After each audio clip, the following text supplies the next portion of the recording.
Welcome to the Five Star Revolution podcast. Unfortunately, my former host, Big Muscat, has quit the podcast. Not going to say what happened. It's okay. We're just going to move on with the show because today we have a very special guest, GC Knight. How you doing, man? How you doing, CJ? Nice to be here. Thank you so much for taking the time to be on my podcast, The Five Star Revolution.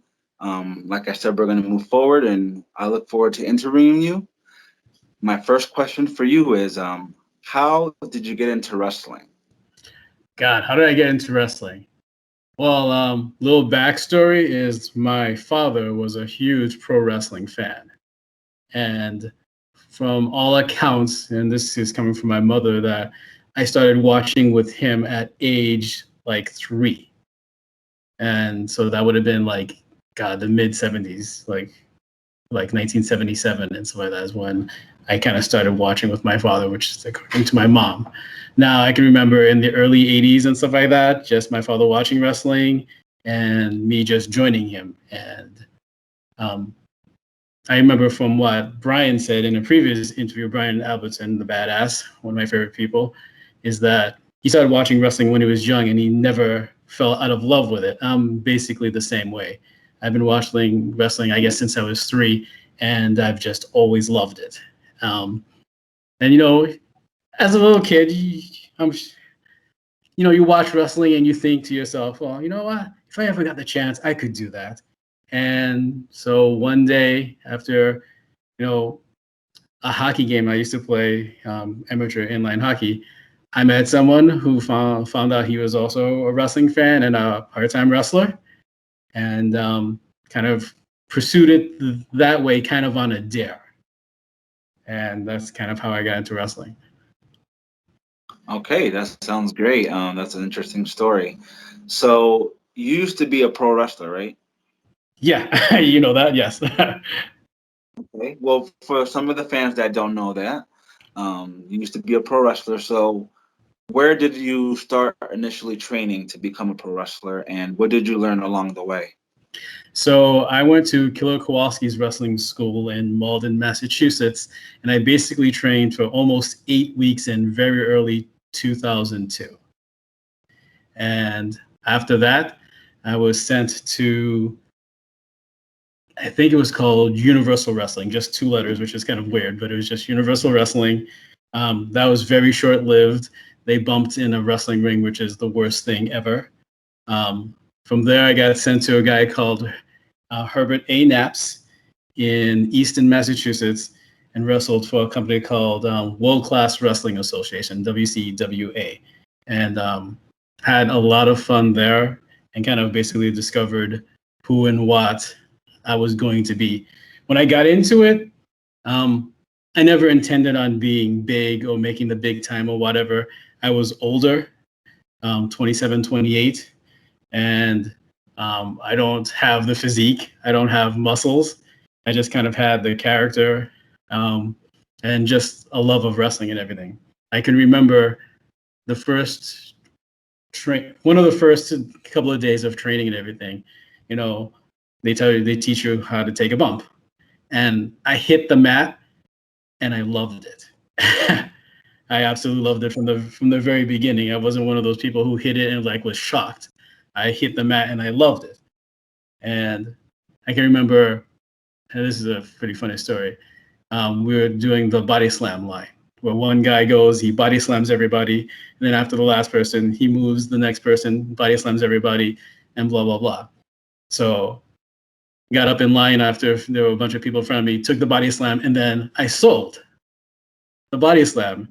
And Killer says to me, "What are you doing?" I'm like, "Oh, I'm sorry. I was selling because everyone thought I was actually hurt." He's like, "Oh, I'm selling. I didn't know I wasn't supposed to do that." No, he's like, he was taken aback, and he and the other trainers, excuse me, well, like, they love the fact that even in training, I was selling the moves.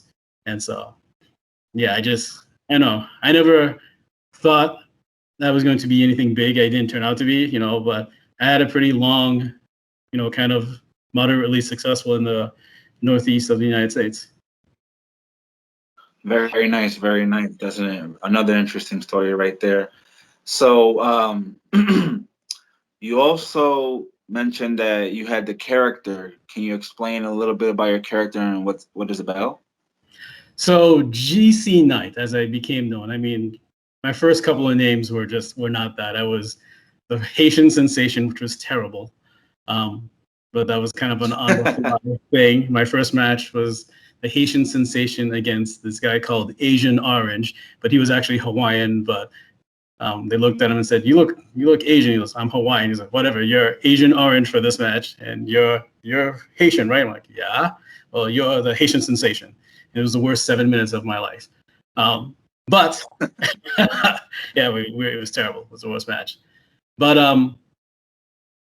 so then I went along and I got involved with a company called SRW, which I guess some people would describe as backyard wrestling. But I was really able to kind of like develop the character from there. It was, a company. My dear friend Kevin Souza ran it, and we just did things in front of family and friends, just for our own fun. And through doing that, I was just able to kind of develop a character. And so GC Knight, he's basically the opposite of what I am in real life.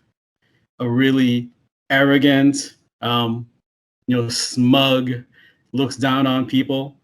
And the thing that I was taught anyway is that your character is either you turned up to like 11 or 12 or whatever, just really turned up, or the exact opposite of who you are. And for me, being the exact opposite of who I am in real life kind of worked. And so that's kind of like who GC Knight was. Okay. Unfortunately, in my later years, he kind of morphed into a kind of a fan favorite. And I think after my first or second retirement and I came back, he was hard to get booed. So at that First point, or second retirement. yeah, Everybody knows nobody retires in pro wrestling, man. nobody retires from pro wrestling. My wife, she counts on her hand how many times I've retired, and I don't even know if that's accurate. It's been a bunch of times. I've retired and I've come back every single time. And so I don't know. Never say never. So you've been in and out of wrestling. What would you say is your biggest accomplishment in pro wrestling? Um, for me, there's two. A company that I got involved with called Strictly Ruthless Wrestling.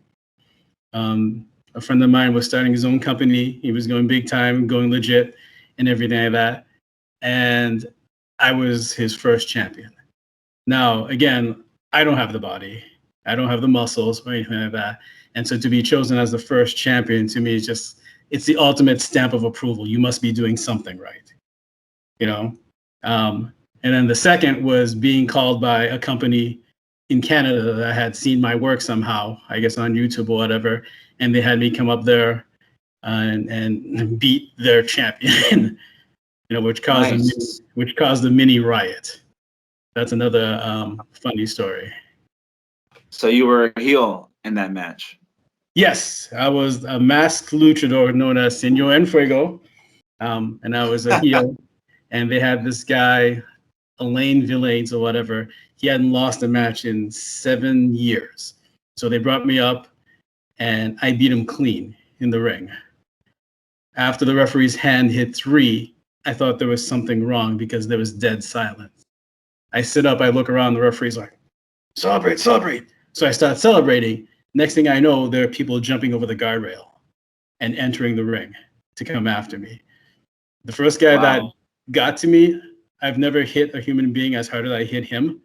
And then I got tackled, and then security managed to get us out and get me to the back and everything. All the while, I'm getting hit by bottles, cans, people spitting on me and everything. So I'd come up there with 3 other friends. We drove up there in a car.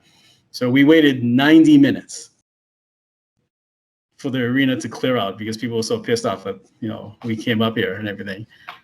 Lets us out the back. We get to our car. It was February, and it must have been minus something degrees. We get to our car. It's the only car out there with American plates on it. All 4 tires are slashed. Wow, really? Yep. So we huddled in the car, turned on the heat, called the Montreal version of AAA, and it took them 3 hours to get to us. All the money we made wrestling that night went into buying 4 tires so that we can get home. Hey man, that's the life of a pro wrestler. But was that worth it to you? Was that payoff of getting booed out of the building as a heel worth it to you? Well, see, that's what you want as a wrestler, right? It's really about the fan reaction and how you can make them feel towards a certain situation. So to me, I was all jazzed up, and even the other guys who were with me, a couple of them were pissed at how long we were there and blah, blah, blah, and not making any money. But to me, that's the ultimate thing because you do it to get fan reaction. You do it to see the faces on people's, the faces the crowd makes in the audience and everything. So for me, it was awesome to get that kind of reaction. Now, obviously, in a lot of cases, promoters have to put you in the right situation and everything. But if you can go out there and make people hate you that much, that's all I ever wanted. That was great. And to piggyback on that about the crowd reaction and stuff like that, with this COVID going on, it's kind of hard for wrestlers to, get that reaction that they want, that they need to keep the show going, to keep the show pumping, and Absolutely. because boos, cheers, that matters. It absolutely matters. As cool as I think the Thunderdome is, not having the crowd there is difficult. I mean, we all know that they're pumping in sounds to kind of help, with the cheers and boos and everything, but the reactions of a live crowd is everything. I mean, I've wrestled in front of 20 people and as much as like 800. And even a small crowd, a reaction is what you're looking for. And, you can have a match all set up in your mind and how it's going to go and what you're going to do and stuff like that. But depending on the crowd reaction, if you're good enough in the ring, a good enough ring general, you change it up. Because sometimes you maybe need to get more heat to get that reaction, or the face has to shine more to get the kind of reaction you're looking for. So being able to switch it up on the fly based on the reaction of the crowd is everything. I totally agree. As you know, I used to be a wrestler myself, and I was a heel most of my career. So I always used to want to get booed and you suck, you suck. That really drove me to doing more, cheat more. And as a face, you want to get cheers from the crowd. You want to excite the crowd and make them believe in you. Yeah, absolutely. And, the best thing a face can look for is to get sympathy. That's what a face is looking for, to have the crowd be sympathetic towards them getting beat up and want to see them eventually get over on the heel. That's wrestling. I totally agree. So out of you probably wrestled 20, 25 years in your career? No, about 17 and a half. Okay, so close to 20.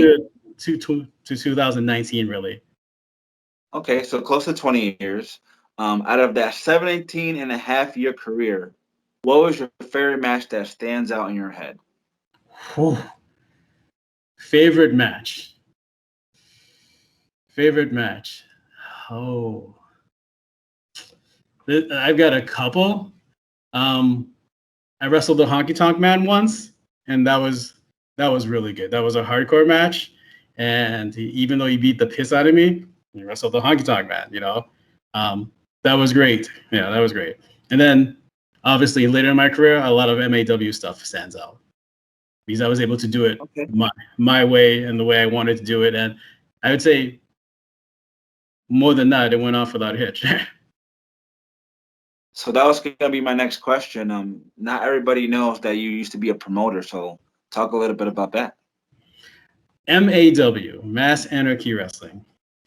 So a guy who used to watch me wrestle for SRW decided to start his own wrestling company. I was semi-retired at that point because I had broken my leg and was recovering, and he contacted me because he liked, my heel character and asked me if I wanted to help him out with this. Now, originally I said, sure, but I don't want to be GC Knight. And that's where Senor Infrago was born. He was a masked luchador who didn't talk. And so I said, sure, we'll wrestle. I'll wrestle for you a little bit, and I'll help you run the company. He really originally wanted to name it like Total Anarchy Wrestling. I was just like, nah, I don't like that. How about like Mass Anarchy Wrestling, and he liked that. I designed the logo and helped him run shows. We had our first show in Westfield, Massachusetts, so like way out there. And the plan was two guys, we're going to be the last two guys standing in a battle royal, and then they'd face off later on to decide who was the world champion. I was the last guy thrown out the ring. So then a spot called for the face. God, what was his name? B3. Beautiful Billy Blaze. He was going to do like a plancha and hit the heel guy, this guy named Major Payne, some military character, to kind of build up heat for their match or whatever. He performed the plancha beautifully. He sailed over the top rope, did a flip, hit the guy, and then snapped his arm. Wow. So the promoter goes to me, hey, plans have changed. Since you were the last guy thrown out of the ring before these two, you have to wrestle in the main event. I'm like, fine, no problem. He goes, you have to win. I said, I have a big problem with this. He goes, this other guy, Major Payne, isn't that good, and I can't have him, being the face of my new company. So I reluctantly agreed and became the first MAW champion. Now, during the course of that, his mother got sick, and he left Massachusetts to go take care of her in California. He sold me the assets to MAW, the name, and a couple of things here. And after a while of like looking, searching, and biding my time, I partnered up with my friend, John Parrish, a guy you know very well. He helped me find the first crop of guys who I called the MAW originals, met with T Phoenix, and got into the old chop shop and kind of restarted MAW from there. In between that time, I defended the MAW title all around, working for other promotions and stuff like that, just as Senor Fuego, just to keep the belt going kind of thing. But then we ended up in a permanent home in Rhode Island at the chop shop. So for those of you who don't know what the chop shop is, you mind describing what the chop shop is, Mr. Sure. GC Knight? Absolutely. Chop Shop is a building in Rhode Island. I believe the first place was Providence, or was it Pawtucket? I don't even remember. But it's permanently set up for wrestling. The ring's there, and several different companies run out of the building. Usually run by T Phoenix, the guy who started and runs RWA. Great guy. Helped me get in there, helped me set it up. He initially recorded the shows and helped edit them and everything, but it's a building that's set up for wrestling all the time, and a number of different promotions usually run out of it. Perfect. That was very, very good. I totally agree with that statement. And as a wrestler and as a promoter, can you tell us a little bit of the difference and what you learned from both? So I did both, and the number one thing that I've always the number one rule you don't break as a promoter and a wrestler, if you're doing both, is don't put yourself over. In the 5 years that MAW ran, I think I won 3 total matches. I always wanted to go out there, and the purpose of MAW was really to, give people a chance and help people who are just starting or whatever, help make a name for themselves. And I think we did that very well with a lot of different wrestlers who came through MAW. But yeah, the number one rule was don't put yourself over, because one, I think it looks bad to the other talent there if, you're the guy who's running the show and you're winning all these matches. I didn't want to do that. I just wanted to participate. So when initially as Senor Fuego, I lost every single match, and even as GC Knight, I got beat up most of the time. I won very few matches, and if I did, it was literally for storyline purposes, to advance a story or whatever. So as a promoter and as a talent, yeah, I don't believe that people who run the show should put themselves over. But that's just me. It might work for other people, whatever, but that was my number one rule, is don't put yourself over. And I totally agree with that statement. If you're a promoter, you wrestle, you shouldn't put yourself over. You should put your talent over, especially those undercard guys that really don't get that much of attention. Yeah, absolutely. That's what So, I do, except in the ring, to advance a storyline or feud or whatever, and to help out the person I was wrestling. The other thing is, I think as a pro wrestler, you should be flexible. Um, like if you were to go back and look at my matches, no two are the same. You might see same moves here and there, but the matches and the way they were put together are all different. You want to wrestle to the strengths of your opponent. So if you're a heel, you wrestle to the strengths of the face. This way, when they get their shining moment, bang. As a face, your job is to get beat up for the most point and then be able to make the comeback and win again so you can build up that sympathy. Okay. So my next question is going to be, do you have any advice for anyone that wants to get in the business or any upcoming guys that are getting trained right now? And to any upcoming guys and girls, um, again, you want to have fun. I know wrestling is a business, and one of the cool things about MAW was like I wasn't trying to make money with it. I was just trying to put on good shows. That was my number one thing. So, the whole money aspect being out the door, there wasn't that same pressure. Try different things out.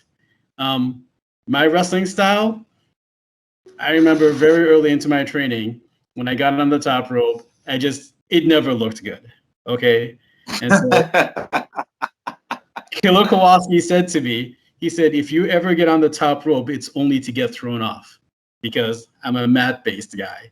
So I incorporated little things of Booker T, Bret Hart, um, Razor Ramon, Diesel. If you watched, I did little things here and there. And the thing is, nowadays, with the way wrestling is, it's all over the internet. You can see any kind of promotion and everything. There's no this move is my move. Try everything out. Obviously, if you're not a high flyer, don't be a high flyer. And you need to know that about yourself. But try everything, apply it to yourself, see what works by, as we were talking about, listen to the crowd, see what works and apply it to yourself, but put your spin on it. You might do little things here and there that, tell people you're paying homage to a certain guy or a certain era or whatever, but put your spin on it because there is no cardinal rules of this is this person's move. You don't use it anymore. That's all out the window. Everybody uses everybody's moves and that's fine, but put your spin on it. Try things out, have fun with it because it's only through doing as much as you can that you figure out what works for you and what makes you you. I totally agree with that statement as well. If you want to do a move and you see it all the time, like super kicks are overdone these days. Overdone, But yeah. if you want to do a super kick, try to do it, try to do it another way, so that way the crowd will be like, "Oh, I never seen that before." Yeah, absolutely. I mean, you were always innovative in that aspect. I remember the one match that I had with you, which was one of my favorites in MAW. You tried a bunch of different things in that match that you hadn't done before, which I thought was cool. And then getting on that same thing that I was talking about before, if you ever go back and watch that match, I didn't do a single move that GC Knight was known for in that match because it wasn't about me. It was about CJ Price and I building up. appreciate that. Well, no, it was about building you up to be that hated heel. I mean, you remember, I forget who it was. Someone walked up to you and said that you sucked to your face during the match. Yes. I mean, and Yes. to me, like when that happened, I was like, yes, this is what we want. It was great. But enough about me. I have one more question for you before I let you go. Sure. Let's talk a little bit about backstage politics. Oh God, yes. What do you think about that? So in my wrestling career, I was never a politician. When I wrestled, no matter what promoter I worked for, I was never a politician because to me, it was just to be out there at all was a blessing. So I might have had ideas here or there, but I never said I don't want to lose to this guy or whatever. In actuality, I can remember times where I said, hey, this guy should actually beat me because of the story. But I never politicked because that was just never me.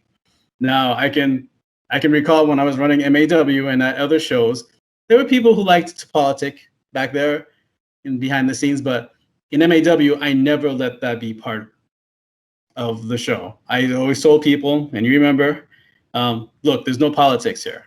I'll talk to you. I'll listen to every idea you have. Some of them I'll use, some of them I won't. But there is no backstabbing here. There's no politicking or whatever.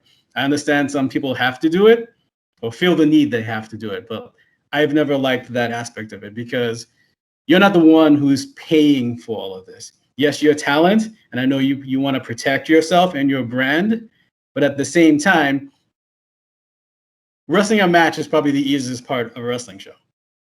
This is the guy who's got to book their venue, promote it, write the storylines, and come up with all that. That person has been up, day and night trying to figure this out for all the talent.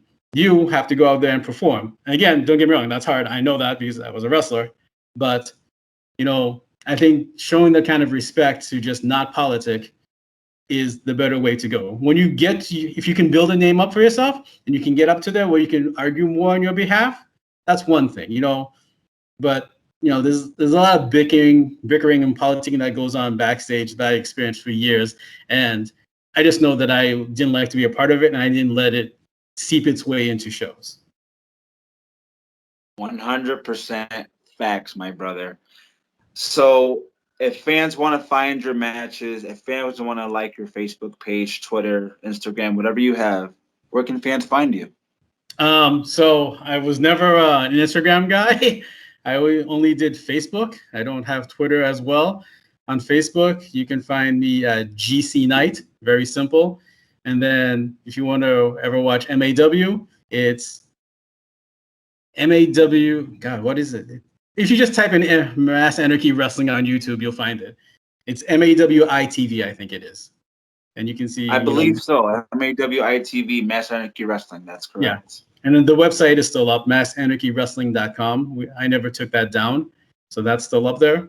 If you can go and just check some things out, it's got links to most of the shows and videos. But yeah, that's kind of where you can find GC Knight. And, who knows if GC Knight will show his face once again. I know my wife will kill me for saying that, but never say never, right?